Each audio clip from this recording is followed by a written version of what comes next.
ಮನದ ಮೂರ್ಖತೆಯ ಬಿಡು ದೈ ಜಗದೊಡತಿ ಚರಣಕ್ಕೆ ಭಕ್ತಿಯಿಂದಲೇ ಒಳಮುಡುದ ಪಡೆದವಳ ಕಾರುಣ್ಯದಲ್ಲಿ ಧಾತ್ರಿಯಲಿ ಜಡಜಪಿ ಧನವರದ ತೆರದಲ್ಲಿ ಪಡೆದು ಸುಖವನ್ನು ಬಾಳುವುದೆನುದಲ್ಲಿ ನುಡಿಯೇ ನೀತಿಯನು ಬಿಡು ಮನದ ಮೂರ್ಖತೆಯ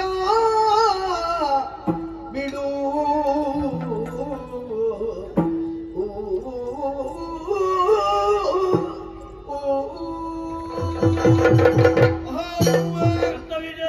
ಲೋಕಮೂಲನ್ನು ನಿಯಂತ್ರಿಸುವಂತ ನಿನ್ನನ್ನು ತನುಜೇಶನೆಂದು ಕೊಂಡಾಡುತ್ತಾ ಇದ್ದರು.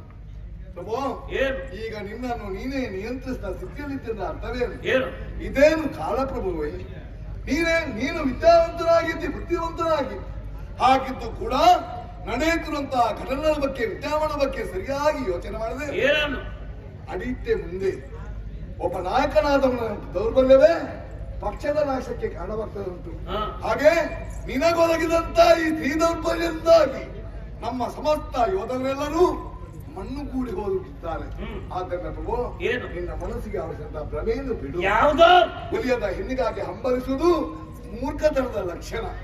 ರಾತ್ರಿ ಕಂಡಂತಹ ಬಾವಿಗೆ ಹಗಲು ಬಿದ್ದ ಹಾಗೆ ಪ್ರಭು, ಆಕೆ ನಿಜವಾದಂತಹ ಹೆಣ್ಣೆಲ್ಲವೆಂಬುದು ನಮ್ಗೆ ಸ್ಪಷ್ಟವಾಗಿ ದೃಢೀಕರಣ ಹೊಂದ ಬಳಿಕ ಇನ್ನೂ ಆಕೆಯನ್ನು ವರ್ಷಿಸ್ತೇನೆ ಅಂತ ಮನಮಣಿ ಹೇಳಿದೆಯಲ್ಲ ಪ್ರಭು. ಮರಳಿನ ಮೇಲೆ ಮರದ ನೆರಳನ್ನು ಬಿದ್ದಾಗ ದೂರದಲ್ಲಿರುವಂತಹ ಪ್ರಾಣಿಗಳಿಗೆಲ್ಲ ಅದು ನೀರಿನಂತೆ ಭಾಸವಾಗ್ತದೆ. ಹಾಗೆಂದು ನೀರಡಿಕೆಯಿಂದ ಕುಡಿಯಲು ಹೋದರೆ ಅಲ್ಲಿ ನೀರಿರುವುದಿಲ್ಲ, ಮರೀಚಿಕೆ ಮಾತ್ರ.